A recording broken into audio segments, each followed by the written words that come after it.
Selayaknya anak Indonesia hari ini berhak mengetahui tentang Orde Lama itu kayak mana, Orde Baru itu kayak mana. Jadi anak Indonesia berhak untuk mengetahui sejarah kebangsaannya. Begitu juga umat Islam berhak mengetahui sejarah keislamannya. Berbicara mengenai Islam, cakupannya Allah dan para utusan. Ini enggak boleh dibantah. Tidak boleh dibantah. Siapapun tidak ada hak untuk membantah itu. Jadi umat Islam berhak membahas Yesus, umat Islam membahas tentang Esaus, Yesua, Isa alaihissalam. Tak boleh dibatasin. Seperti itu saudara-saudara. Silakan. Masya Allah. Pak Pelopok, kamu moderator Pak Pelopok ya. Oke, siap. Selamat pagi. Iya, selamat pagi Bang Juma. Maaf semalam itu Bang Juma ada urusan itu, jadi nggak bisa kita lanjutkan dialog kita. Ya. Bang Mei, jam berapa mau syahadat Bang? Biar kita siapkan semua. Mungkin dalam waktu dekat inilah saya rencana untuk bersyahadat. Masya Allah. Ya. Anu lagi nih, naik lagi birahinya kalau gini. Lagi birahinya.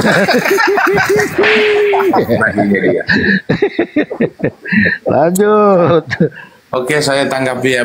Bang Juma boleh ditanggapi ya. Boleh. Santai kita sambil ngobrol. Boleh.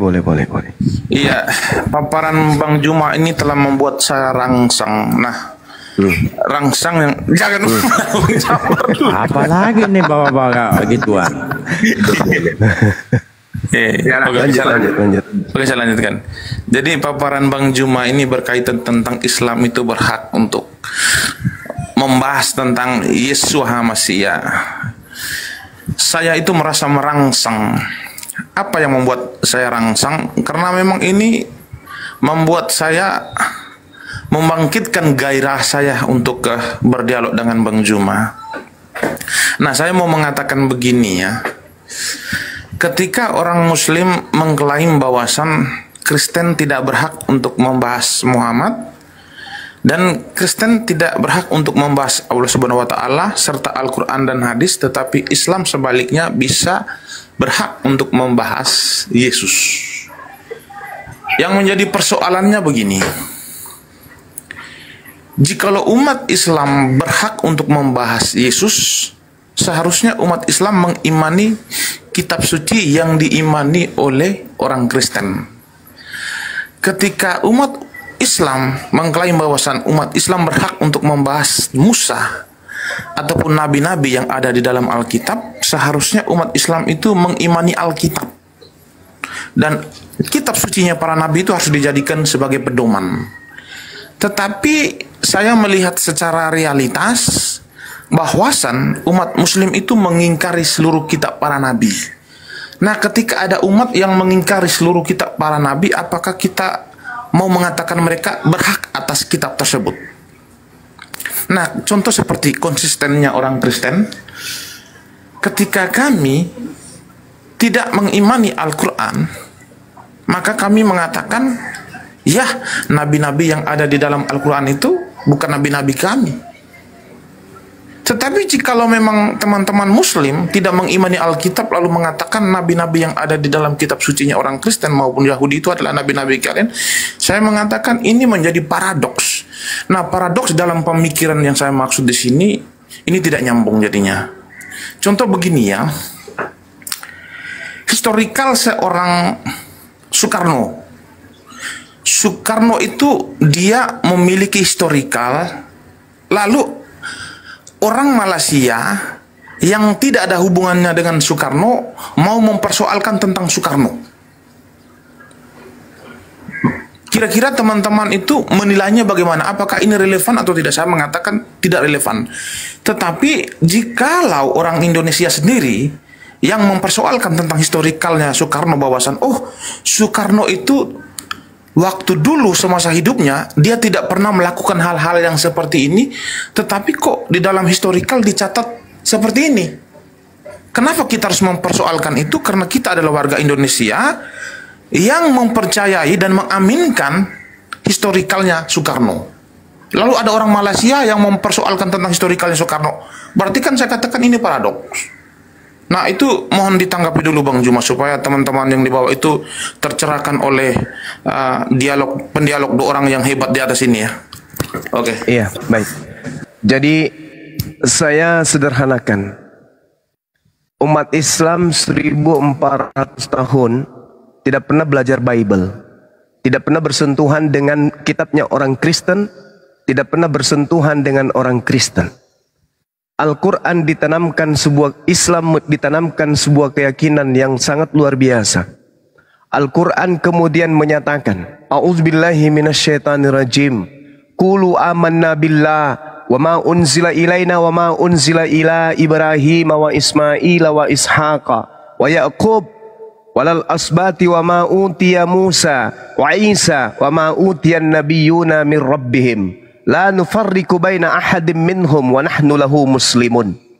Umat Islam itu ditanamkan akidah untuk beriman kepada Allah, beriman kepada apa yang diturunkan oleh Allah, baik yang diturunkan kepada Nabi Ibrahim, Nabi Ismail, Nabi Ishak, Nabi Yakub dan anak keturunannya, dan juga kepada yang diberikan kepada baginda Musa alaihissalam dan juga Isa alaihissalam, serta kepada apa yang diberikan kepada nabi-nabi dari Allah Subhanahu wa taala. Kami beriman ke situ. Tak ada kemudian campur tangannya Bible. Kami nggak tahu Bible itu apa. Kami belum tahu. Tapi Al-Quran sudah memberikan pondasi akidah. Beriman kepada nabi-nabi tersebut. Iman kami kemudian diterangkan pula 1400 tahun. Wabaddalal ladina zalamu qawlan ghairal ladzi qila lahum fa'anzalna 'alal ladina zalamu rijzam minas sama'i bima kanu yafsukun. Lalu orang-orang zalim mengganti perintah dengan mengerjakan yang tidak diperintahkan kepada mereka. Sebab itu kami timpakan atas orang-orang zalim itu dari langit karena mereka berbuat fasik. Kami penasaran dong, siapa orang zalim ini yang mengganti firman Allah yang datang kepada para nabi dengan perintah-perintah manusia. Afatatma'una ayyu'minul lakum wa qad kana fariqum minhum yasma'una kalam Allah summa yuharrifuna min ba'di ma aqalu wa hum ya'lamun. Apakah kamu masih mengharapkan mereka akan percaya kepadamu? Padahal segolongan dari mereka mendengarkan firman Allah lalu mereka mengubahnya setelah mereka memahaminya, sedang mereka mengetahui. Kami penasaran dong. Selama 1400 tahun kami bertanya-tanya, siapa mereka segolongan orang yang mendengarkan firman Allah ini lalu mengubah firman Allah setelah mereka mengetahui. Lalu Al-Quran mengatakan, fawailul lil ladzina yaktubuna al-kitaba bi aydihim thumma yaquluna hadza min indillah. Maka celaka besarlah bagi orang yang menulis sebuah buku dengan tangan mereka sendiri, lalu mereka berkata ini dari Allah. Kami penasaran, siapa di antara golongan-golongan manusia yang melakukan hal seperti ini? Ternyata berjalannya waktu, rasa penasaran kami itu terjawab. Rupa-rupanya yang dimaksud di sini adalah agama Kristen. Makanya kami pasang badan. Ketika kami berbicara mengenai agama terdahulu, ajaran terdahulu, kitab terdahulu, Al-Quran kemudian sebagai backup, memberikan informasi-informasi. Adanya sekelompok orang yang menulis buku, lalu dia katakan itu Alkitab, padahal itu bukan Alkitab. Adanya orang yang mengetahui firman Tuhan, lalu mereka merubah firman Tuhan itu. Ternyata mereka adalah sekelompok manusia yang datang dari barat. Nah, jadi kalau umat Islam berbicara tentang agama kalian, itu karena Al-Quran menjelaskan. Kami punya hak untuk mengurai itu. Tetapi kalau kalian berbicara tentang Islam, apa dasar pijakannya? Tak ada. Al-Quran menjelaskan tentang tabiat kalian, ciri-ciri kalian, sifat-sifat kalian, perkataan-perkataan kalian, kelakuan-kelakuan kalian. Al-Quran mengurai secara detail pun disampaikan oleh Al-Quran. Karena Al-Quran datang menegur, Al-Quran datang sebagai pembawa peringatan. Ana munzir, Saya hanya memberi peringatan saja. Sekarang Anda meraba-raba diri. Apakah yang disampaikan Al-Quran ini benar? Apakah yang disampaikan Al-Quran ini salah?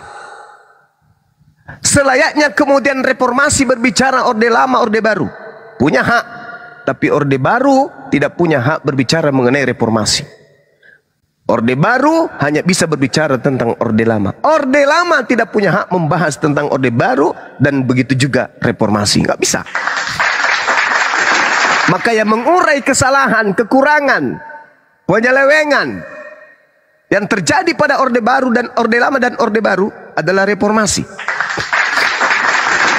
Jadi kalau orang yang muncul dan lahir di era reformasi membahas tentang kesalahan-kesalahan Orde Baru, Orde Lama, itu wajar. Itu wajar. Itu sangat wajar. Tapi kalau Orde Baru berbicara tentang reformasi, apalagi mengkritiknya, itu tidak kena sasaran. Oleh karena itulah saudara, ketika saudara mengatakan bahwa kenapa Al-Quran berbicara tentang kitab kalian? Karena Al-Quran membela nabinya. Al-Quran membela Nabi Isa, Yesus. Itu yang kami bela. Karena kenapa? Menurut literasi Quran, menurut literasi Bible, ada penyelewengan ajaran. Penyelewengan ajaran inilah yang menyebabkan lahirnya sekte Nasorios, sekte Kristen. Kami bisa buktikan itu, baik melalui Al-Quran maupun melalui Bible. Silakan. Oke, saya akan tanggapi berkaitan tentang Orde Lama dan Orde Baru, berkaitan tentang mengkritisi. Kebetulan saya itu kan tamatan dari Harvard ya, dari Amerika, jadi saya kuliahnya di sana, jadi saya paham betul berkaitan tentang Orde Baru dan Orde Lama ini. Jadi berkaitan tentang Orde Baru dan Orde Lama ini, saya mau menyampaikan begini. Ya. Sebentar Bang, ada.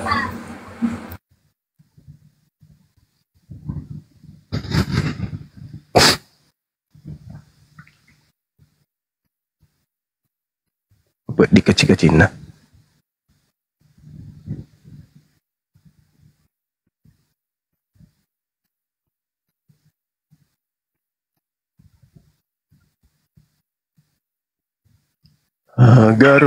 Oke, saya lanjutkan. Maaf tadi Bang Juma ada tamu tadi. Saya lanjutkan. Oke. Jadi berkaitan tentang mengkritisi Orde Lama dan Orde Baru, saya mengatakan begini. Yang memiliki kapasitas ataupun berhak untuk mengkritisi Orde Lama itu adalah anak bangsa. Nah, contoh begini ya, kita hidup di satu bangsa namanya bangsa Indonesia. Nah, ketika ada Orde Lama yang kita anggap sebagai ada sebuah kesalahan, maka kita sebagai anak bangsa berhak untuk mengkritisi. Tetapi menjadi paradoksnya ataupun menjadi persoalannya itu, ketika yang mengkritisi ini bukanlah anak bangsa tetapi orang Malaysia. Nah, orang Malaysia ini apakah dia memiliki kapasitas untuk mengkritisi? Saya katakan tidak bisa. Ini tidak bisa sama sekali. Ini berkaitan tentang orde ya. Lalu saya lanjutkan berkaitan tentang perspektif. Saya melihat penjelasan Bang Juma tadi itu beliau mengambil daripada perspektif Islam, bahwasan kitab-kitab yang diturunkan kepada Bani Israel ataupun orang-orang Nasrani itu adalah kitab yang diturunkan oleh Allah. Oke, saya katakan dari perspektif Islam. Tetapi jikalau kita mengambil daripada referensi Alkitab, saya abaikan bahwasan itu tidak bisa. Tetapi ketika Bang Juma menjadikan referensi Al-Quran itu untuk membahas tentang ini, maka saya berkata begini. Ketika Al-Quran itu ataupun kitab suci yang diturunkan Allah kepada Bani Israel ataupun bani-bani yang lain, lalu kitab itu dirubah-rubah oleh orang-orang tersebut, maka Allah Subhanahu wa Ta'ala ini menurunkan kitab yang terakhir yang dianggap sempurna, dan tujuannya itu untuk memperbaiki ajaran-ajaran yang sebelumnya itu kepada Muhammad. Nah, Allah itu kan pernah berkata begini, kami menurunkan Al-Quran dan kami pula yang menjaganya. Ini perspektif Islam ya, saya tidak berbicara tentang perspektif Kristen, tetapi kita melihat dari sudut pandang Islam nih, dari Al-Quran ya. Allah mengatakan, kami menurunkan Al-Quran dan sekaligus kamilah yang menjaganya. Tetapi ketika Allah sudah mengatakan dia yang menurunkan Al-Quran dan menjaganya, tapi di satu sisi Allah mengatakan ada orang yang sudah merubah-rubah kitab suci. Itu siapakah mereka? Narasi dari Bang Juma tadi mengatakan golongan-golongan tersebut adalah orang Yahudi dan Kristen. Berarti kan secara tidak langsung Allah ini tidak konsisten dengan perkataannya. Dia mengatakan dia akan menjaga kitabnya, tetapi di satu sisi kok manusia yang tidak memiliki kapasitas, yang tidak memiliki keabsolutan, yang tidak memiliki kemahakuasaan kok bisa mengubah firman Tuhan yang maha kuasa ini loh. Ini perspektif Islam ya, saya tidak mengambil perspektif Kristen.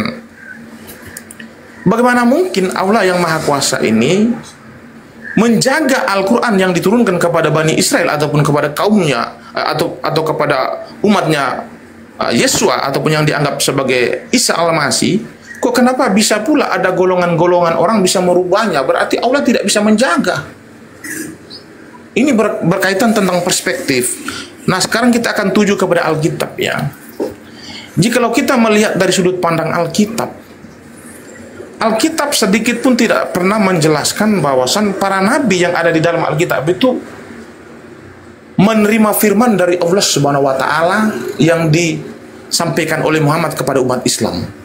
Bahkan mereka tidak mengenali Allah Subhanahu wa taala yang diberitakan Muhammad kepada orang Islam. Saya tidak pernah menemukan itu di dalam kitab mereka. Mungkin di dalam terjemahan Lembaga Alkitab Indonesia, saya mengatakan ini adalah sebuah kesalahan Lembaga Alkitab Indonesia, artinya LAI. Mereka melakukan kesalahan menerjemahkan kata Elohim ataupun kata Theos itu menjadi Allah.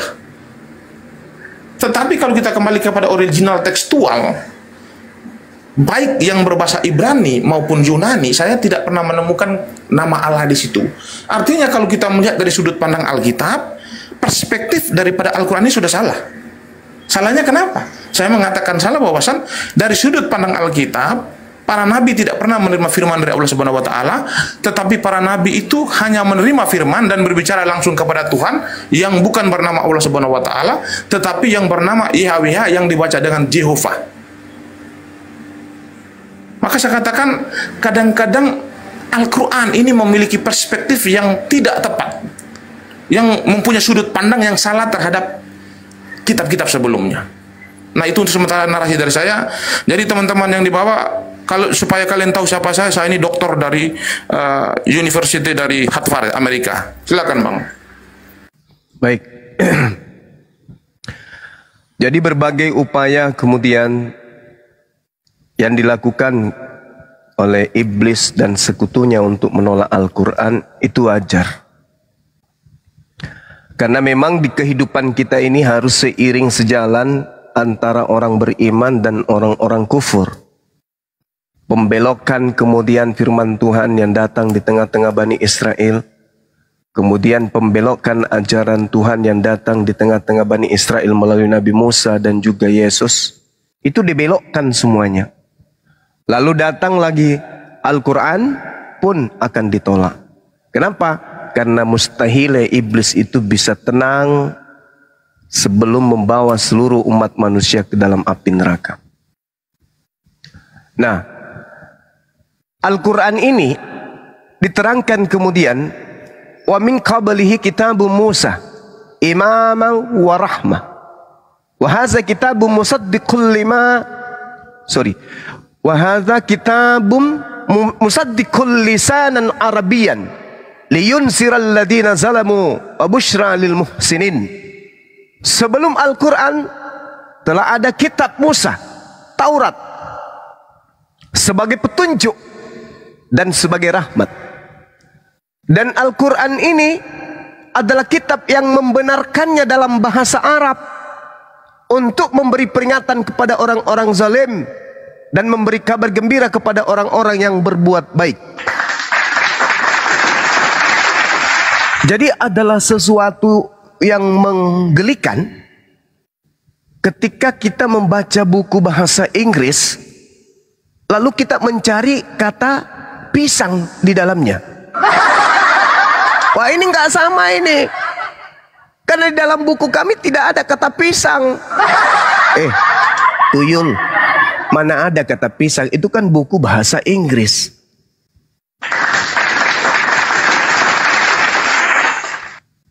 Sehingga ketika kemudian Torah dijelaskan oleh Allah, wa min qablihi kitabun Musa imaman wa rahmah, Al-Quran datang menjelaskan bahwa telah ada kitab Musa sebagai petunjuk dan rahmat, dan Al-Quran kemudian kitab yang membenarkan kitab Musa dalam bahasa Arab. Sudah pasti yang digunakan adalah bahasa Arab. Kata-kata di dalamnya tentu berbeda. Nah, kalau orang punya pemikiran sempit, kecil, apalagi diselimuti oleh kekufuran, maka sudah pasti matanya putih, tidak pernah melihat warna. Nah, inilah yang terjadi. Padahal ketika Al-Quran menjelaskan tentang pembangkangan ahli kitab, Bible pun menjelaskan Yesus ditolak oleh para ahli kitab. Bahkan sampai kepada level ingin membunuh. Jadi kalau para nabi diutus saja ditolak, bagaimana kitabnya? Makanya Al-Quran itu datang menjelaskan, menguraikan, ya ahlal kitab qad ja'akum rasuluna yubayyinu lakum. Wahai orang Yahudi, wahai orang Nasara, dan orang-orang zalim di antara keduanya, telah datang kepada kalian Nabi kami Muhammad sallallahu alaihi wasallam untuk menjelaskan sebagian dari isi kitab yang kalian sembunyikan. Telah datang kepada kalian, ya, kitab sebagai cahaya dan pembawa kepada jalan keselamatan, yaitu Al-Quran. Jadi ketika kita berbicara terkait dengan elemen-elemen pewahyuan, baik dari Nabi Musa, Nabi Isa, sampai kepada Nabi Muhammad, di mana kemudian benang merahnya? Ketika dikatakan dalam kitab Nabi Musa, tak ada manusia yang bisa melihat Tuhan. Islam betul, Kristen salah. Karena Tuhannya bukannya dilihat, malah dibunuh. Ketika Nabi Musa menerangkan Tuhan Maha Kuasa, Tuhan Maha Perkasa, Tuhan Maha Besar, Tuhan Maha Hidup, dan Maha Mematikan. Islam betul, Kristen salah lagi. Ketika Nabi Musa mengajarkan Tuhan bukan manusia dan bukan anak manusia, Islam betul, Kristen keseleo lagi. Ketika Nabi Musa mengatakan Tuhan tidak serupa dengan apapun, Islam sesuai, Kristen keponyok lagi. Ketika Nabi Musa kemudian mengatakan bahwa sedangkan aku masih hidup, kalian sudah memperlihatkan ketegaran tengkukmu kepada Tuhan, apalagi nanti ketika aku mati. Al-Quran betul, Kristen kececeran lagi. Jadi tak ada aspek kemudian yang berasal dari Kristen itu yang bisa dijadikan sebagai acuan bahwa ini agama adalah agama pelanjut tongkat estafet para nabi. Ketika Nabi Musa menjelaskan, meneriakkan, sampaikan kepada Bani Israel, apabila mereka hendak mempersembahkan persembahan kepada Tuhan yang Maha Suci lagi Maha Tinggi, ajar mereka untuk melakukan persembahan menggunakan domba, kambing, sapi, lembu. Al-Quran surah Al-Hajj ayat 34. Betul lagi. Kita tengok Kristen, yang dikorbankan anak orang. Salah lagi. Melele lagi. Perserak lagi. Ketika kemudian Nabi Musa mengajarkan la ilaha illallah, Shema Israel, Adonai Eloheinu, Adonai Ahad, Qul huwallahu ahad. Sesuai. Kristen 1 Yohanes 5 nomor 7. Ada 3 yang bersaksi di surga. Meleleh, berserak, tidak cocok lagi. Ketika kemudian Nabi Musa mempraktekkan tefilah, bagaimana cara ibadah? Sujud, mencium tanah. Islam mempraktekkan lagi. Kristen salto-salto di dinding gereja, tumpah-tumpah lagi, meleleh lagi. Ngeri kawan, ngeri. Makanya Islam datang sebagai tonggak akhir untuk kemudian mengajak seluruh anak keturunan Adam kembali kepada marwahnya sebagai manusia. Jangan hidup seperti hewan. Nabi Musa diberi aturan untuk supaya kaumnya tunduk kepada aturan itu, agar mereka bermartabat membedakan hidup mereka dengan binatang. Nabi Isa datang kemudian mengajarkan hikmah Torah, hikmah Injil. Apa itu? Meneguhkan, menguatkan, menggenapi apa yang kemudian Nabi Musa ajarkan kepada Bani Israel, agar ajaran Nabi Musa ditegakkan kembali, dan agar Bani Israel kembali sebagai kaum atau hamba atau anak-anak Elohim. 600 tahun kemudian berlanjut, kesesatan yang ditopang oleh perlakuan ahli kitab kepada Nabi Isa melahirkan sebuah konsep di mana Nabi Isa diangkat menjadi Tuhan bagi sekelompok orang. Al-Quran datang meluruskan. Laqad kafaral ladzina qalu. Al-Quran datang, hei kafir lo, orang-orang yang mengatakan bahwasanya Allah itu adalah satu dari 3. Jangan kau berkata demikian, karena itu tidak layak disandingkan kepada pencipta langit dan bumi. Jadi ketika kita berbicara mengenai kebenaran, kita lihat akarnya.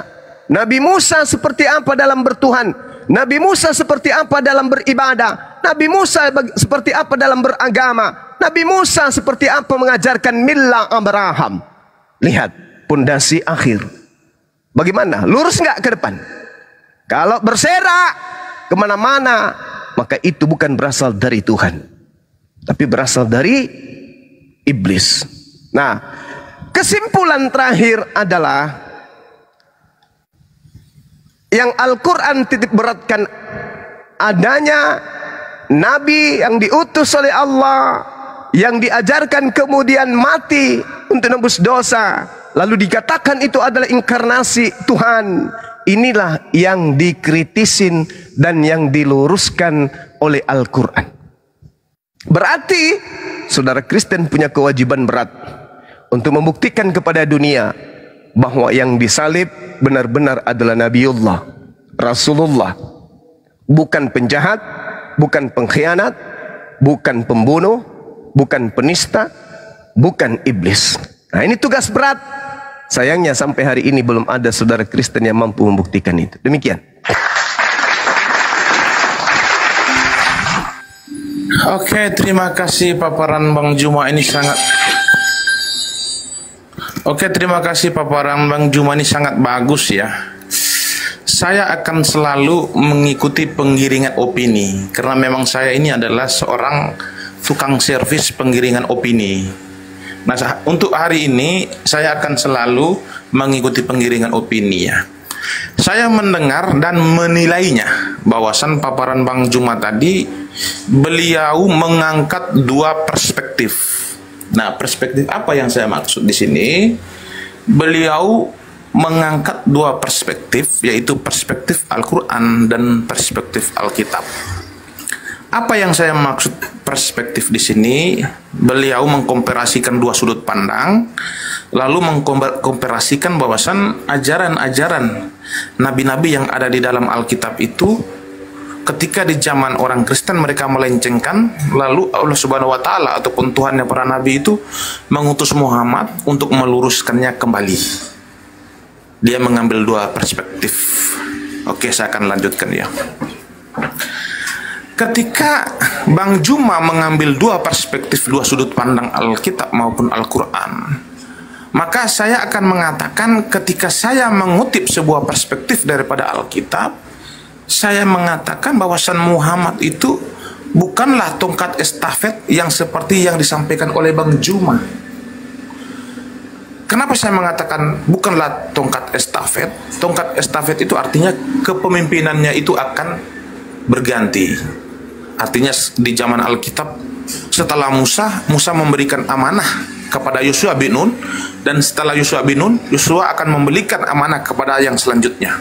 Maka saya membatalkan berkaitan tentang perspektif Alkitab, bahwasan Muhammad bukanlah yang melanjutkan tongkat estafet daripada Tuhannya para nabi yang ada di dalam Alkitab. Apa alasannya? Alasannya bahwasan pintu iman ataupun para nabi itu tidak akan diturunkan melalui keturunan Ismail, tetapi hanya diturunkan melalui Yitzhak. Maka saudara-saudaraku yang sekalian yang ada di bawah, perspektif Alkitab, jikalau kalian ingin mengenal kepada Tuhannya para nabi, maka kalian itu harus mendapatkan pemberitaan tentang keselamatan dari Tuhan melalui bangsa Israel. Dan berita pertobatan itu haruslah mulai dari Yerusalem sampai ke ujung bumi. Tetapi jikalau teman-teman yang beragama Islam mendapatkan berita pertobatan itu mulai dari tanah Arab sampai ke ujung bumi, saya mengatakan dari sudut pandang Alkitab, ini adalah sebuah pemahaman yang sangat salah. Apa alasan salah? Saya berani mengatakan salah di sini karena Alkitab itu sudah menegaskan bahwasan Tuhan sudah berjanji dengan para nabinya tidak akan menurunkan para nabi itu melalui keturunan Ismail. Tetapi Ismail itu tidak akan dilupakan. Tuhan akan menjadikan keturunan Ismail menjadi keturunan yang banyak seperti pasir di laut. Tetapi berkaitan tentang hak untuk pintu iman bagi orang-orang kafir yang ada di seluruh bumi, maka harus melalui keturunan daripada Yitzhak. Maka ketika di zaman Yesaya, Tuhan berbicara kepada Yesaya di dalam Yesaya 49 ayat 3 dan 6, Tuhan berkata begini, terlalu sedikit.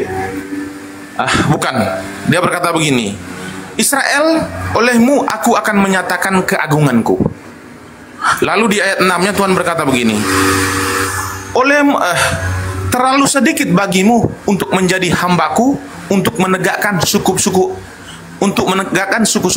Yakub yang terserak berai. Tetapi aku akan menjadikan engkau untuk menjadi terang bagi bangsa-bangsa, supaya keselamatan yang daripadaku akan sampai kepada ujung bumi. Artinya Tuhan menetapkan bangsa Israel ini sebagai pintu iman supaya apa? Supaya keselamatan yang daripadanya yang disampaikan kepada bangsa Israel ini akan sampai kepada ujung bumi.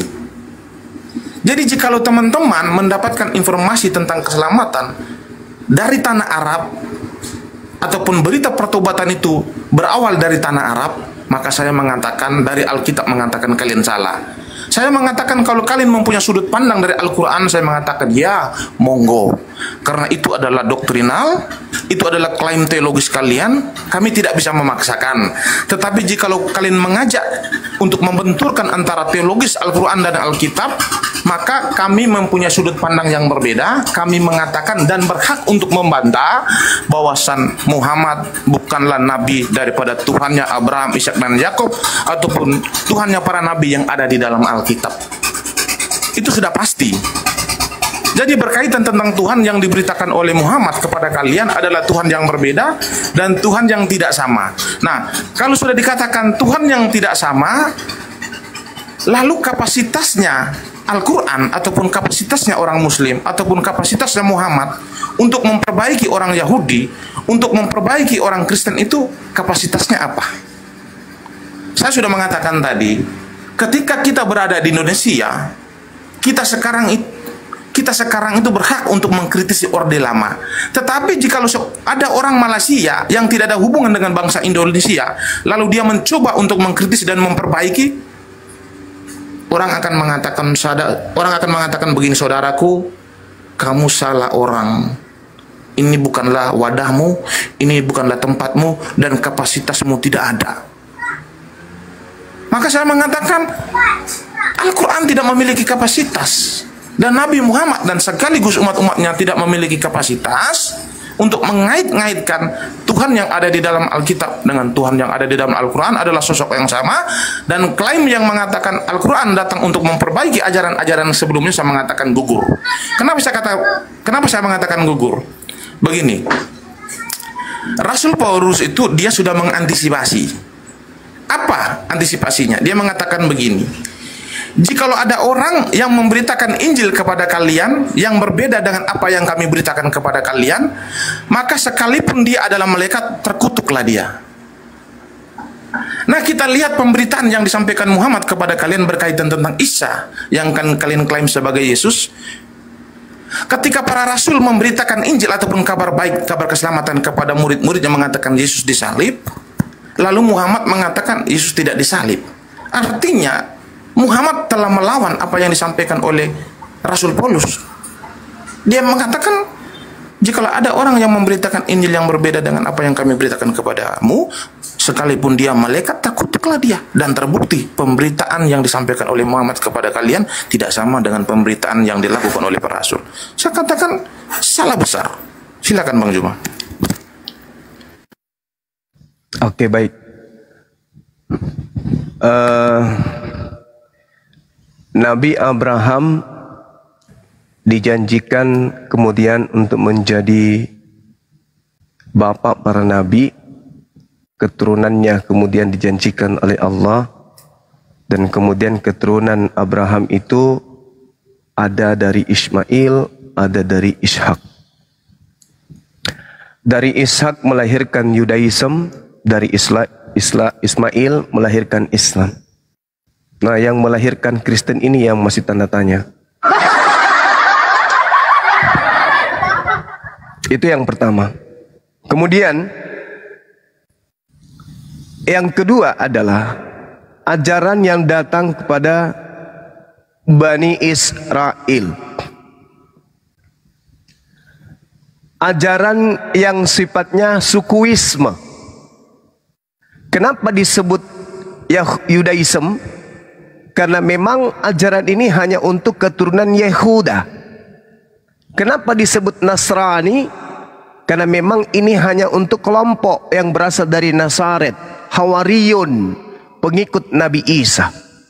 Sedangkan Kristen adalah agama yang lahir di Turki, Antioquia, dibawa oleh Paulus. Mari kita lihat di dalam Mazmur 147,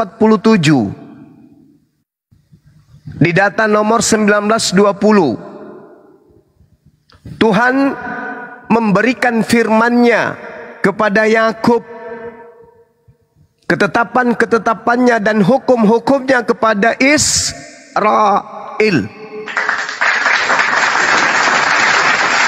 Tuhan tidak berbuat demikian kepada segala bangsa, dan hukum-hukumnya tidak mereka kenal. Lalu kenapa ada hukum-hukum Israel di agama Kristen? Lalu kenapa kemudian ada terjemahan kitab Tanakh di agama Kristen? Lalu kenapa kemudian ada ajaran Nefiim, Ketubim, Taurat di agama Kristen? Padahal semua itu adalah aturan main, hukum, ketetapan dan ketentuan Tuhan yang berlaku hanya kepada Bani Yakub. Lukas bab 1 nomor 33 menjelaskan Yesus akan menjadi raja atas kaum keturunan Yakub sampai selama-lamanya, dan kerajaannya tidak akan berkesudahan. Saya ulang, Yesus akan menjadi raja atas kaum keturunan Yakub, menjadi raja atas keturunan Yakub selama-lamanya. Tidak pernah menjadi raja terhadap orang Indonesia, hanya keturunan Yakub. Makanya yang digantung di atas salib, yang tertulis di dalam Yohanes 18:36, kerajaanku bukan dari dunia ini, jika kerajaanku dari dunia ini, pasti hamba-hambaku telah melawan supaya aku jangan diserahkan kepada orang Yahudi. Itu bukan Yesus. Yang berkata kerajaanku bukan dari dunia itu bukan Yesus itu. Dan itu nanti di materi yang lain kita akan bahas. Yang mengatakan kerajaanku bukan dari dunia itu bukan Yesus. Karena Yesus itu diperuntukkan untuk menjadi raja meskipun gagal. Lukas Kisah Para Rasul 2 nomor 22. Yesus, orang Israel harus tahu. Yang aku maksud adalah Yesus dari Nazaret, seorang yang ditentukan Tuhan untuk melakukan tanda-tanda mujizat dan kekuatan di tengah-tengah Bani Israel, seperti yang engkau tahu. Orang Israel harus tahu itu. Yang dilakukan oleh Allah melalui perantaraan Yesus. Kisah Para Rasul 13 nomor 13. Seperti yang dijanjikan oleh Elohim, Dia akan membangkitkan seorang juru selamat untuk Bani Israel, yaitu Yesus.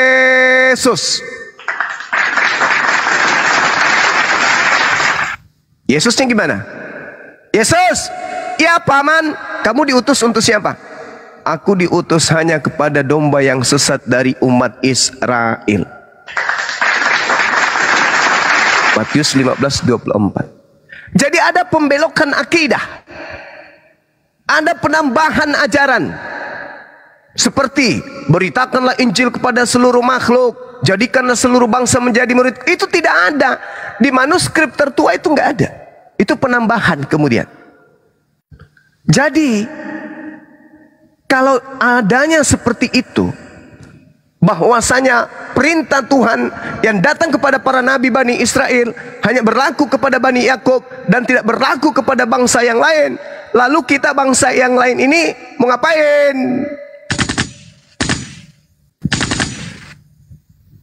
Makanya Yesus mengatakan akan datang seorang penolong. Kenapa penolong ini disebut penghibur? Karena dia akan memberikan penghiburan kepada seluruh bumi. Nabi Abraham datang, diberi ketetapan hanya berlaku kepada keturunannya. Muncul lagi Nabi Musa. Nabi Musa datang hanya untuk kaumnya. Daud, dunia kemudian senang. Wah, ada raja Daud. Wah, ternyata hanya untuk kaum Bani Israel. Salomo diutus lagi. Hanya untuk Bani Israel saja. Terakhir Yesus. Ternyata hanya untuk Bani Israel saja. Lalu kita di luar Bani Israel ini kapan?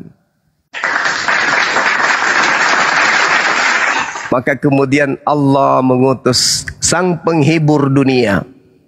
Apa kata Allah? Bil bayyinati waz zubur wa anzalna ilaika dzikra litubayyana linnas ma nuzzila ilaihim wa la'allahum yatafakkarun. Litubayyana linnas rahmatan lil alamin. Maka Nabi Isa, Nabi Muhammad disebut sebagai rahmat alam semesta. Diutus untuk seluruh umat manusia. Di dalam Bible tak ada Musa disebut untuk seluruh manusia. Tak ada Yesus untuk seluruh umat manusia. Tak ada. Aku diutus hanya kepada domba yang hilang dari umat Israel. Kenapa kemudian ada perintah ke seluruh dunia? Karena Bani Israel sudah berpencar di seluruh dunia.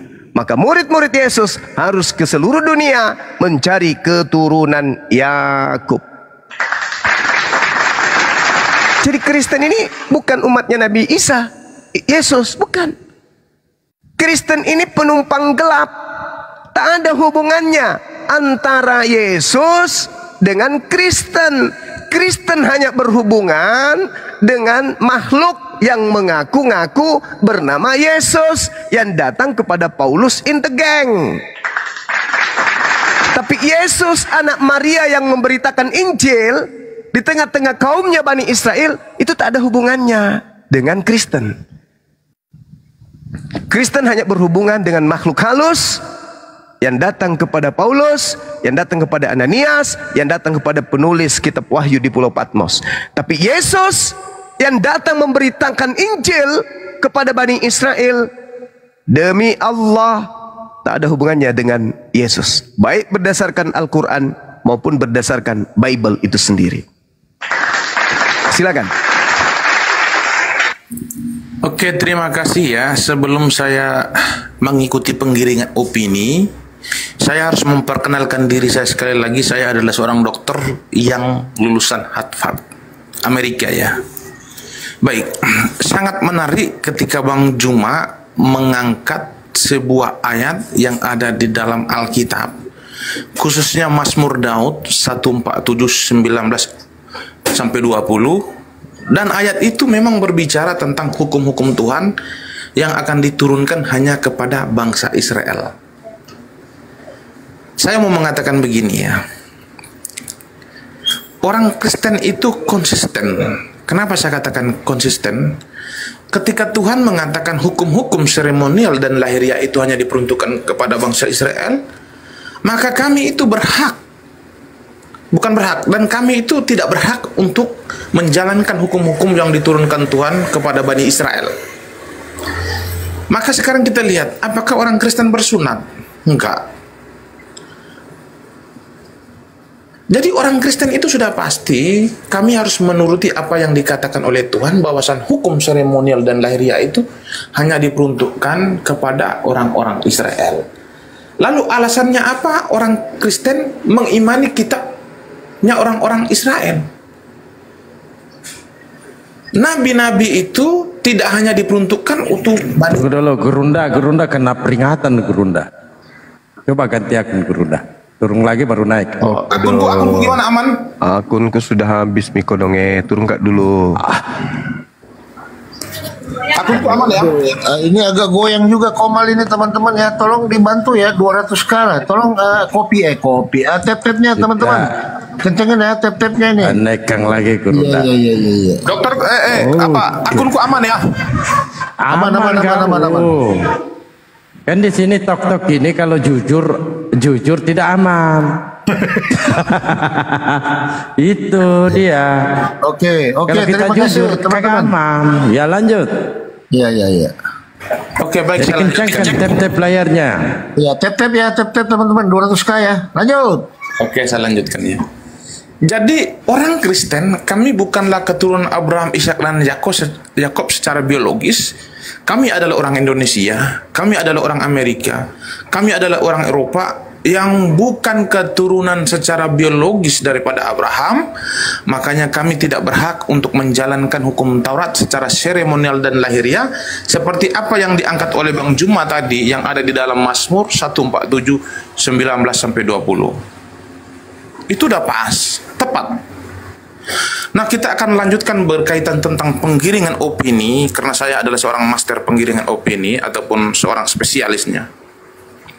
Berkaitan tentang pemberitaan itu harus daripada orang Arab, atau harus berpedoman kepada Muhammad, karena beliau mengklaim bahwasan dia adalah nabi yang terakhir yang mendapatkan legitimasi daripada Allah Subhanahu wa taala, yaitu Tuhannya para nabi. Kristen itu adalah umat pilihan Tuhan, umat yang menggantikan bangsa Israel. Bangsa Israel adalah bangsa Israel adalah bangsa tegar tengkuk yang selalu melawan perkataan-perkataan Tuhan. Nah, ketika Tuhan menjadi manusia lalu turun di bangsa mereka, di kaum mereka, ketika Yesus menyampaikan kabar keselamatan untuk mereka, mereka malah mencoba untuk menolak Yesus ke dalam jurang. Dan mereka menghina Yesus. Maka ketika kabar keselamatan itu diberitakan kepada mereka, lalu mereka menolaknya, maka di dalam Matius 21:43, Yesus mengatakan kepada mereka begini, hak kerajaan Tuhan akan diambil daripadamu dan akan diberikan kepada satu bangsa yang akan menghasilkan buah kerajaan. Berarti umat pilihan yang ditetapkan kepada bangsa Israel ini telah dicabut dan akan diberikan kepada bangsa yang lain. Apa alasannya? Karena mereka tegar tengkuk. Ketika dia sudah mencabut hak keselamatan yang diberikan kepada orang-orang Israel, lalu dia akan memberikan kepada bangsa mana? Lalu dia akan mengutus siapa? Dia akan mengutus murid-muridnya untuk memberitakan kabar keselamatan itu kepada bangsa-bangsa lain, yaitu berita pertobatan itu harus mulai daripada Yerusalem sampai kepada ujung bumi. Yohanes 10 ayat 16, ada lagi domba yang bukan dari kandang ini dan akan harus digembalakan juga. Domba adalah umat, kandang adalah wilayah. Maka literalnya bahwasan ada umat yang bukan berasal daripada Israel, mereka juga harus digembalakan.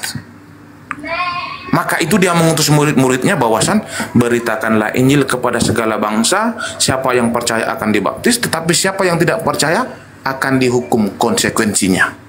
Artinya berita pertobatan ini haruslah mulai dari Yerusalem akan sampai kepada ujung bumi. Berarti berita pertobatan yang didengar oleh umat muslim yang berada di seluruh dunia, yaitu berawal daripada tanah Arab, apakah ini sesuai dengan Alkitab? Apakah ini memiliki sudut pandang yang sama dengan Alkitab? Saya mengatakan ini adalah salah satu benturan yang sangat besar seperti Big Bang. Teori Big Bang itu kan awal mulanya alam semesta ini kan benturan Big Bang ini. Ini benturan sangat besar. Maka saudara-saudaraku, klaim-klaim yang dilakukan oleh umat muslim bahwasan Al-Quran datang untuk menyempurnakan kitab-kitab sebelumnya gagal. Al-Quran datang untuk memperbaiki kesalahan-kesalahan ajaran-ajaran sebelum itu salah. Semuanya salah. Saya mengatakan perspektif yang ada di dalam Al-Quran berkaitan tentang kepada Alkitab, saya mengatakan semuanya salah, terbantahkan oleh Alkitab itu sendiri. Jadi sekarang saya mengajak kalian bahwasan kalian harus menerima kenyataan bahwasan pemberitaan yang disampaikan Muhammad kepada kalian berkaitan tentang Tuhan yang bernama Allah Subhanahu wa taala adalah Tuhan kalian. Bukan Tuhannya para nabi yang ada di dalam Alkitab. Tetapi jika memang ada kesamaan nama di dalam Al-Quran dan Alkitab berkaitan tentang nabi seperti Musa, Daud, Salomo ataupun Abraham, saya mengatakan mungkin saja berkaitan tentang nama itu ada kemiripan. Tetapi saya memastikan sosoknya berbeda. Kenapa saya mengatakan sosoknya berbeda? Karena memang para nabi yang ada di dalam Alkitab itu memiliki historikal kehidupan mereka yang berbeda, lalu diceritakan oleh Muhammad di dalam Al-Quran itu memiliki historikal yang sangat berbeda. Berarti dipastikan di sini bahwasan ya nabi-nabi yang ada di dalam Al-Quran dan Alkitab itu memiliki nama yang sama, tetapi sudah pasti sosok yang berbeda. Tuhan yang ada di dalam Alkitab dan Al-Quran adalah sosok yang berbeda. Berarti apa yang harus kita lakukan? Saya mengajak kalian untuk tekun terhadap agama kalian, lanjutkan dengan pengajaran-pengajaran kalian dan kami lanjutkan dengan pengajaran kami ya, tetapi jangan membenturkan antara Alkitab dengan siap. Udah Albo. Saya lanjut dikit lagi. Maka saya mengajak kepada kalian, lanjutkan dengan ajaran-ajaran kalian yang kalian dapatkan informasi berita pertobatan itu yang berawal daripada tanah Arab, dan kami akan melanjutkan ajaran kami yang kami dapatkan informasi daripada nenek moyang kami, yang nenek moyang kami itu mendapatkan informasi dari para rasul, dan para rasul itu mendapatkan legitimasi daripada Yesus secara langsung. Maka berita pertobatan yang kami dengar daripada Yerusalem yang berawal dari Yerusalem sampai ke ujung bumi akan kami lanjutkan dengan ajaran kami. Sepakat toh? Sudah. Penggiringan opini tetap akan diservis habis oleh spesialisnya. Lanjutkan. Mau lanjut lagi? Masih mau lanjut? Baik. Masih Bang Juma masih standby. Ya. Jadi menerima ajaran dari nenek moyang kami, menerima dari para rasul legitimasi dari Yesus. Nah, di sini kita bisa dapatkan kemudian celah legitimasi dari Yesus kepada nabi-nabi palsu ini. Kalau yang saya tahu, wa idza husyiran nasu kanu lahum a'da wa kanu bi ibadatihim kafirin. Ini yang saya tahu. Al-Quran menjelaskan orang yang menyembah Yesus akan dimusuhi Yesus. Dan pujaan-pemujaan yang dilakukan oleh orang yang menyembah Yesus akan diingkari oleh Yesus. Dan itu terjadi di Matius 7. Yesus mengingkari. Kenapa? Karena kalian pengikut nabi palsu. Siapa nabi palsu itu? Lukas, Markus, penulis Matius, penulis Yohanes, Paulus, penulis kitab Wahyu, penulis kisah para rasul, penulis kitab Petrus, dan seterusnya. Itu adalah nabi-nabi palsu. Anda harus ngerti nabi. Nabi adalah orang yang menerima ilham. Nabi adalah orang yang menerima firman. Lukas tidak pernah menerima firman. Lukas tidak pernah menerima ilham. Tulisannya dijadikan sebagai firman Tuhan, maka dia adalah nabi palsu. Yesus berkata dalam Matius 7, waspadalah kepada nabi-nabi palsu yang datang kepada Bani Israel dengan menyamar seperti Bani Israel, tetapi sesungguhnya mereka adalah serigala yang buas. Siapa yang datang kepada Bani Israel yang bukan Bani Israel, sampai hari ini teriak-teriak, kami adalah orang Israel, kami adalah pelanjut tongkat Bani Israel, kami adalah Israel rohani. Itu siapa?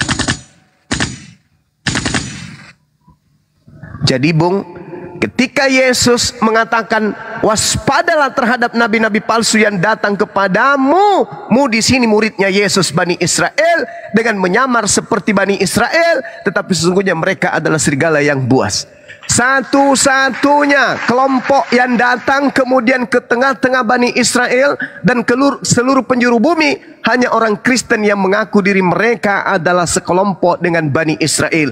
Tapi bukan. Sekelompok kemudian orang menggunakan baju brimob. Semua menggunakan seragam brimob. Tapi sekelompok dari orang yang menggunakan seragam brimob ini ternyata bukan dari kesatuan brimob. Hanya menggunakan seragam tok. Palsu. Bukan Bani Israel, tapi Bani Kamfret yang ngaku-ngaku Bani Israel. Waspadalah kepada nabi-nabi palsu yang datang kepadamu dengan menyamar seperti domba, padahal mereka adalah serigala yang buas. Dari buahnya kamu akan mengenal mereka. Dari buahnya. Dapatkah orang memetik buah anggur dari semak duri, buah arak dari rumput duri? Demikian pula pohon yang baik menghasilkan buah yang baik, sedang pohon yang tidak baik menghasilkan buah yang tidak baik. Tidak mungkin pohon yang baik itu menghasilkan buah yang tidak baik, ataupun pohon yang tidak baik itu menghasilkan buah yang baik. Dan setiap pohon yang tidak menghasilkan buah yang baik pasti ditebang dan dibuang ke dalam api. Ini yang diterangkan oleh Al-Quran dan diterangkan pula di dalam Bible. Kenapa diterangkan seperti ini? Karena penulis buku Matius melakukan penyelidikan terhadap ucapan-ucapan Yesus. Jadi masih ada unsur informasi yang datang kemudian kepada kita melalui penulis-penulis ini. Jadi dari buahnya kamu akan mengenal mereka. Dari buahnya kamu akan mengenal nabi palsu itu. Apa buahnya? Memanggil Yesus Tuhan, bernubuat pakai nama Yesus, mengusir setan pakai nama Yesus, bermukjizat pakai nama Yesus. Di luar Yahudi, di luar murid-murid Yesus, hanya ada satu kelompok yang melakukan itu, namanya Kristen. Umat Islam tak pernah melakukan itu. Tidak pernah kita mengaku-ngaku nama Yesus. Dalam nama Yesus, ku tendang bisumu pecah. Nggak ada. Hanya ada di dalam Kristen. Hanya di Kristen menggunakan nama Yesus. Dan Kristen ini ternyata selidik punya selidik. Mereka bukan Bani Israel. Mereka bukan Bani Israel. Ketika kemudian kitabnya Yahudi dikatakan tidak diberikan kepada bangsa lain, hanya milik hak kepunyaan Bani Yakub. Firman Tuhan hanya berlaku kepada Bani Israel. Lalu kemudian Tuhan mengatakan, aku akan mengadakan perjanjian baru dengan Bani Israel dan Bani Yehuda. Aku akan memasukkan firman Torah kepada batin setiap Bani Israel. Hanya kepada Bani Israel. Tiba-tiba muncul Kristen dari Belanda, dari Barat, membawa terjemahan dari kitabnya orang Israel. Siapa kalian? Siapa kalian? Bani Israel kagak, Bani Yakub bukan, Bani Lewi bukan. Lalu siapa kalian ini? Kalian adalah serigala yang nyamar domba. Dari buahnya, lihat, Kristen memanggil siapa? Tuhan. Pada siapa? Yesus. Bernubuat, mengusir setan, bermujizat pakai nama siapa? Yesus. Kena. Wa idza husyiran nasu kanu lahum a'da wa kanu bi ibadatihim kafir. Kena. Ini yang diterangkan Al-Quran dan Bible. Jadi dari buahnya kamu akan mengenal mereka. Bukan setiap orang yang berseru kepadaku, Tuhan, Tuhan, akan masuk ke dalam kerajaan langit, melainkan dia melakukan kehendak siapa? Kehendak Bapa yang ada di langit, bukan kehendak Paulus yang ada di Alkitab. Oke. Nah, sekarang kalau ditanya orang Kristen, wahai orang Kristen, atas kehendak siapa kalian menuhankan anak Maria? Atas kehendak siapa kalian merasulkan Paulus? Atas kehendak siapa kalian merasulkan Lukas, Markus? Narasimu sesat. Atas kehendak siapa kalian kemudian ibadah minggu? Atas kehendak siapa kalian ke gereja? Atas kehendak siapa kalian makan babi? Atas kehendak siapa kalian menjadi Kristen?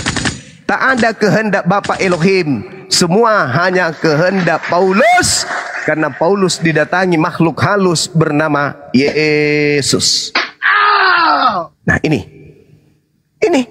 Oleh karena itulah kemudian, karena Yesus mengaku hanya untuk Bani Israel, didatangkanlah penolong lain yang mencakup seluruh anak keturunan Adam. Diutus litubayyina linnas ma nuzzila ilaihim wala'allahum yatafakkarun. Nabi Muhammad diutus untuk seluruh manusia. Yesus diutus hanya untuk Bani Yakub. Ajarannya hanya untuk Bani Israel. Siapa Kristen? Bukan pengikut Yesus, tapi pengikut Paulus melalui makhluk yang mengaku-ngaku Yesus. Ingat, Yesus berkata, waspadalah kepada penyesat yang datang kepadamu dengan memakai namaku dan berkata, akulah dia. Waktunya sudah dekat, jangan kau percaya, jangan kau ikuti. Makanya orang Yahudi sampai hari ini tidak menjadi Kristen, karena mereka dipesan, jangan kau ikuti, jangan kau ikuti. Kenapa orang Yahudi tidak menyembah Yesus? Karena mereka dipesan, jangan ada Tuhan lain di hadapanku. Maka Tuhan yang dijual oleh orang-orang Farisi kepada Roma hanya laku untuk Roma, tapi tidak laku untuk Bani Israel. Sekira begitu, saya izin sejenak karena di sini zuhur. Silakan. Oke, terima kasih. Saya tetap tanggapi Bang Juma ya. Bang Juma? Iya, silakan. Oke, saya tanggapi ya. Jadi saya adalah seorang spesialis penggiringan opini. Jadi saya akan selalu mengikuti penggiringan opininya. Bang Juma mengatakan begini, Rasul-rasul, yaitu 12 Rasul Yesus ataupun murid-murid yang 70 ataupun yang 100 lebih itu, mereka tidak pernah menerima firman dari Tuhan. Saya memastikan mereka itu menerima firman dari Tuhan. Apa buktinya? Yesus dalam khutbahnya, dia mencela kepada orang Israel di dalam Yohanes 8:44. Apa celaan di situ? Bunyinya apa? Dia mengatakan, iblislah yang menjadi bapakmu sebab engkau tidak menangkap firmanku. Yesus itu berfirman. Lalu ketika dia menyampaikan ataupun mencela orang-orang Yahudi itu, ada nggak murid-muridnya? Pasti ada, karena itu dalam konteks pengajaran. Siapa saja yang hadir di situ?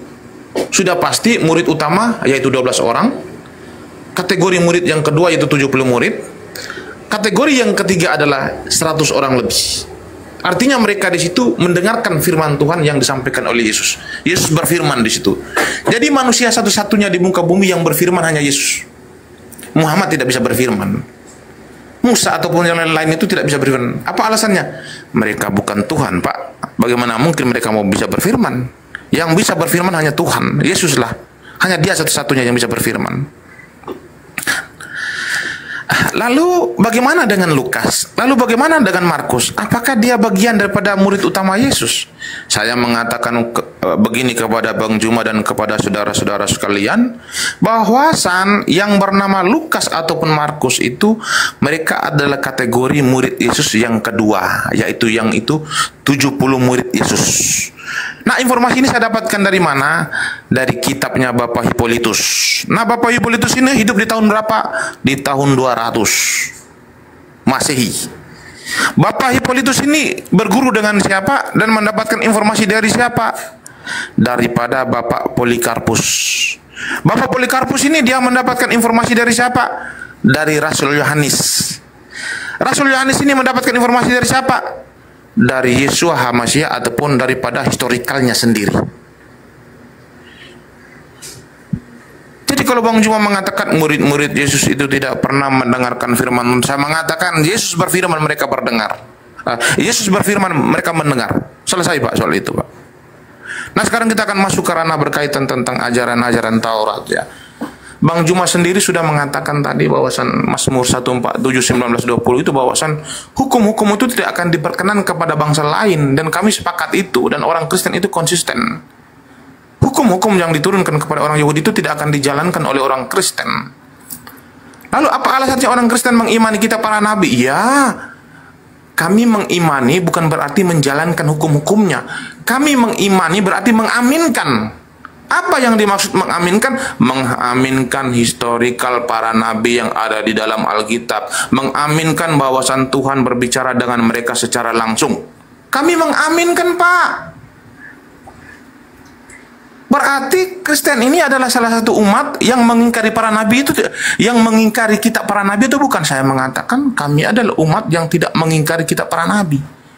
Kita masuk ke dalam Islam. Apakah Islam ini kategori umat yang mengingkari kitab para nabi, yang mengklaim bahwasan Tuhannya para nabi itu mengutus Muhammad adalah finalitas daripada seluruh para nabi?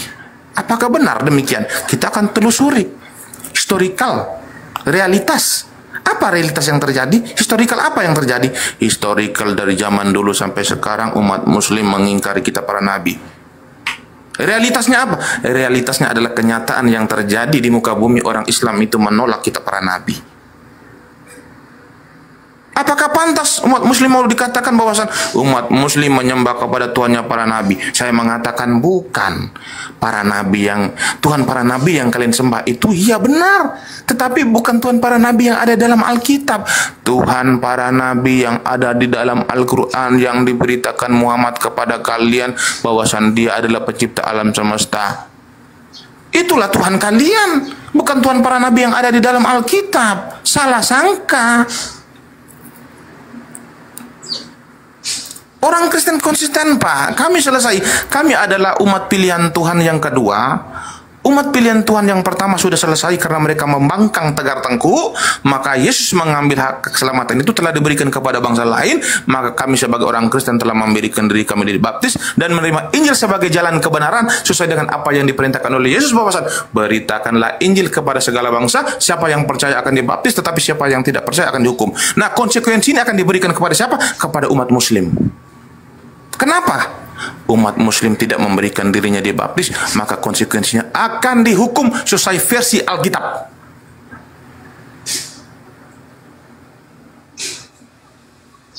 Jadi orang Kristen ini kami sudah selesai Pak dengan ajaran kami. Kami sudah selesai dengan Tuhan kami. Kami sudah selesai ketika Tuhan mengatakan hukum-hukumnya tidak akan diperuntukkan kepada bangsa lain. Kami sudah selesai Pak. Yang menjadi persoalan itu umat muslim ini melakukan sunat ataupun hukum-hukum yang berkaitan tentang hubungan dengan orang Israel ini. Apa urusannya kalian? Sunat itu kan hanya diperuntukkan kepada orang Israel versi Alkitab. Kenapa kalian sunat? Maka saya katakan kepada teman-teman, perspektif yang ada di dalam Al-Quran berkaitan tentang Alkitab semuanya salah. Salah tujuan semuanya. Lalu Al-Quran menuduh bahwasan orang Kristen itu menjadikan Bunda Maria sebagai Tuhan. Karena Isa itu katanya mengaku-ngaku bahwasan dia dan ibunya adalah Tuhan dan sembahlah dia.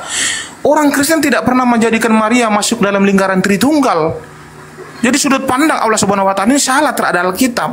Lalu Allah menuduh bahwasan orang Kristen itu menjadikan Yesus sebagai anak Allah. Yang dimaksud Al-Quran ataupun Allah Subhanahu wa Ta'ala ini, Yesus ini anak secara biologis. Padahal orang Kristen tidak pernah mengimani Yesus sebagai anak biologis daripada Tuhan. Jadi mempunyai perspektif yang salah semua, sudut pandang yang salah. Jadi Al-Quran ini mempunyai perspektif ataupun tujuan pandang terhadap Alkitab ini semuanya salah, melenceng semua Pak. Maka saya katakan begini, saudara-saudaraku, imanilah Tuhan yang diajarkan oleh Muhammad kepada kalian. Kami mengimani Tuhan yang diajarkan oleh para nabi yang ada di dalam Alkitab. Kita lanjutkan dengan ajaran kita masing-masing. Marilah kita berdamai, kita saling mencintai sesuai dengan ajaran Yesus. Karena hanya Yesus yang mengajarkan kasih kepada manusia. Bahwa kasihilah sesamamu seperti engkau mengasihi dirimu sendiri. Tidak ada Muhammad mengajarkan kalian untuk mengasihi sesama manusia. Tidak ada. Maka ikuti ajaran Yesus bahwasan harus mengasihi. Selesai Pak, aman kita. Lanjutkan Bang Juma.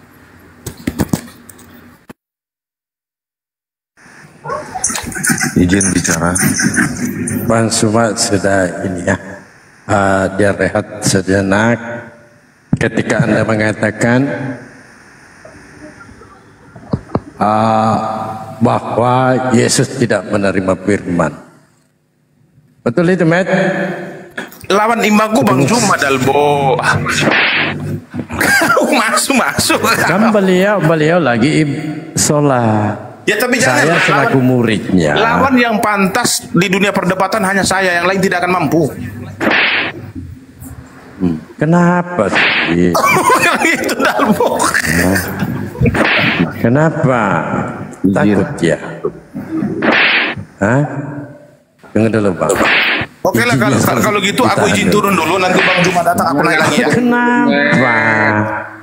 Jangan turun dulu, Met. Sabarlah dulu. Sebab segala firman yang engkau sampaikan kepadaku telah kusampaikan kepada mereka, dan mereka telah menerimanya.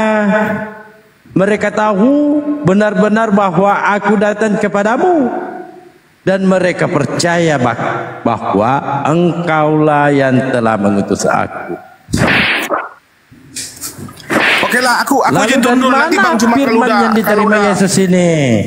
Ya, Bang Juma nanti kalau udah selesai sholat nanti baru aku naik lagi. Aku janji aku naik lagi. Ya izin ya teman-teman ya.